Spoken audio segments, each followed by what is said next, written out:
ബുദ്ധി കൊണ്ട് മാത്രം ഉത്തരം പറയണം. Question number 1. ചേട്ടാ, നിവിൻ ചേട്ടനെതിരെ വന്ന സമയത്ത് നിവിൻ ചേട്ടൻ നേരിട്ടതുപോലെ ആയിരിക്കും ചേട്ടൻ വരുന്നാല് ഇങ്ങനെ ഒരു അലിഗേഷൻ വന്നു കഴിഞ്ഞാല് എന്തോന്നാടോ ഇത്? എവിടെ നിന്ന് കിട്ടിയോടോ ഈ? നിയമപരമായിട്ട് പോവോ കായികപരമായിട്ട് പോവോ? നിയമപരമായിട്ടോ കായികപരമായിട്ടോ ഇവരെയൊക്കെ കൊണ്ട് ഞാൻ പോയി തല്ലിപ്പിക്കണോ? തർക്കം വെക്കാണ്ട് കാര്യം പറയുന്നത് ചോദിക്കണ ചോദ്യം ശരിയായിട്ട് ചോദിക്കാൻ പറയും. അറ്റ്ലീസ്റ്റ് കുറച്ചൊരു സ്റ്റാൻഡേർഡുള്ള ചോദ്യം. നീ നിന്റെ നിലവാരം കാണിച്ചു എന്നതാണ് ശരി. ഞാൻ ചോദിക്കുന്നത് ഇതുപോലൊരു ചോദ്യം എനിക്ക് നിന്നോട് ചോദിച്ചത്, നീയാണ് സിനിമയിൽ വരികയാണെങ്കിൽ നിനക്ക് ഇതുപോലൊരു ദുരനുഭവം വരുവാണെന്നൊക്കെ എനിക്ക് ചോദിച്ചോളൂ. നീ എന്തിനാ എന്നെ വെറുതെ ക്ഷമിക്കണം, ഉപദ്രവിക്കരുത്, ജീവിതമാണ്. എനിക്ക് വന്നാൽ ഞാൻ ആദ്യം പോയി അടി കൊടുക്കും, എന്നിട്ട് ഞാൻ പോയി കേസ് ആണോ?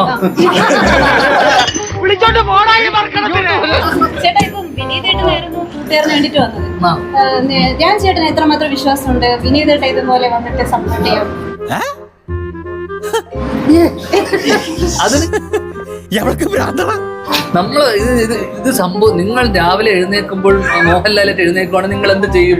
ചോദിക്കുന്ന പോലെയുള്ള എന്ത് ചോദ്യമൊക്കെ അത്രക്കുള്ള ബുദ്ധിയൊന്നും അതിനില്ലല്ലോ. നമ്മള് പ്രതീക്ഷിക്കാത്ത ആളുകളാണ് ഇപ്പൊ അലിഗേഷൻ വന്നോണ്ടിരിക്കുന്നത്. അപ്പം നാളെ ഒരാൾ ധ്യാൻ ചേട്ടന്റെ പേര് പറഞ്ഞുകൂടാ എന്നില്ലല്ലോ. അപ്പൊ നമ്മൾ ഇപ്പഴേ ഒരു പ്രിക്കോഷൻ എടുത്തു വെക്കണ്ടേ? എന്ത് ചെയ്യും? ആഞ്ജനേയ സ്വാമി, ചൂടാവരുത്. നിന്റെ ചാലയാ മുടി. ഞാൻ യുദ്ധത്തിനൊന്നും വന്നല്ലോ, പൊക്കോളാം. ഇതെന്താ സംഭവം പറ്റുമെന്ന് അറിയാമോ? നീ ഇങ്ങനെ ചോദിക്കുമ്പോ, എന്നോട് പ്രത്യേകിച്ച് ചോദിക്കുമ്പോല്ലേ നിനക്കാണുള്ള എല്ലാ തരയും കിട്ടുക. എങ്ങനെ എന്തും നേരിടാൻ തയ്യാറായിട്ട് തന്നെയായി ഈ നാടകത്തിൽ ഇറങ്ങിത്തിരിച്ചിരിക്കുന്നത്. എങ്ങനെയെങ്കിലും ഫേമസ് ആകണമെന്നാണ്. കുറച്ച് ഓവർ ആയാലും എല്ലാവരും ശ്രദ്ധിക്കൂ. ധ്യാൻ ചേട്ടാ, എനിക്ക് ഏറ്റവും ഇഷ്ടപ്പെട്ട മൂവി ഏതാണെന്ന് അറിയാമോ? എനിക്കതറിയണ്ട. നിന്റെ ഇഷ്ടപ്പെട്ട എനിക്കറിയില്ല. ഇയാളെന്താ ഒരുമാതിരി പിള്ളേരെ പോലെ?